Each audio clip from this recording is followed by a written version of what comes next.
On this edition of In Focus, we spoke to two enterprising WSC students who were able to use their education to gain some real-world experience many students don't leave school with.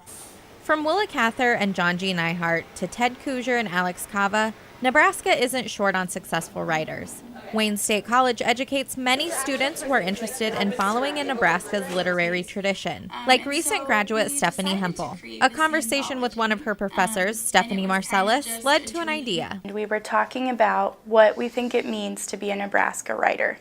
And so we just kind of talked about, the people we bring in for this every semester. Usually they're a bit older. They're really seasoned writers. They usually write about, things like the landscape or, it's really agricultural based, which is wonderful.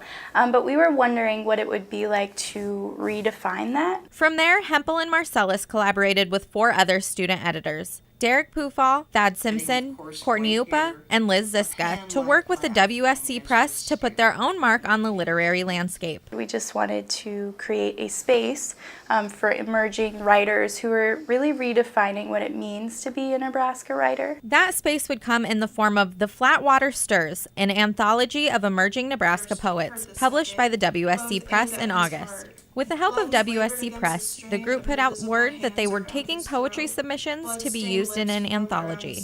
While many Nebraska writers choose to focus on the state's agrarian heritage or the landscape, the student editors were pleased not only with the large number of submissions, but also with the subject matter. There's a lot more snapshots of life that just show how diverse Nebraska is becoming and how diverse or similar our experiences can be as a resident of Nebraska. Mm-hmm. So it's not limited. It touches on anything and everything. We have from eccentric goats to pumpkin sellers and kids stealing pumpkins and just everything, anything and everything you can think of. There's something for somebody in this book. The group used skills they were taught at WSC to critique all of the poems submitted, pick the best, and set on the task of editing and getting the collection ready to send to the printer. Hempel and Ziska said that because everyone was still a student while working on the collection, budgeting time was occasionally challenging but worth it. After the group was happy with their selected poems from over 40 writers, they sent it off to WSC professor and WSC Press manager Chad Christensen. WSC Press helped the group publish The Flatwater Stirs and has helped organize a series of readings to publicize the collection and to give a voice to the work. For us as editors, reading through these so many times, you have them memorized, and then being able to hear them come to life, it's like a different poem. It's a different piece. Completely different. November's Plains Writers series at WSC was converted to one of the Flatwater Stirs readings.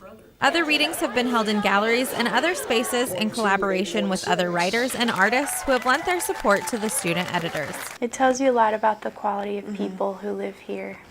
Yeah, there's some good folks, so we're really lucky for them. Yeah. At least a few more readings are in the works, most likely in Omaha, according to Hempel and Ziska. This collection won't be the last. At least some of the people who worked on Flatwater Stirs are working on a follow-up, Flatwater Rises, a collection of short fictional stories that will be completed somewhere around August. Copies of The Flatwater Stirs, an anthology of emerging Nebraska poets, can be found on Amazon.com or through the WSC Press. And short fiction submissions are open at wscpress.submittable.com/submit. For In Focus on WayneDailyNews.com, I'm Sarah Lentz.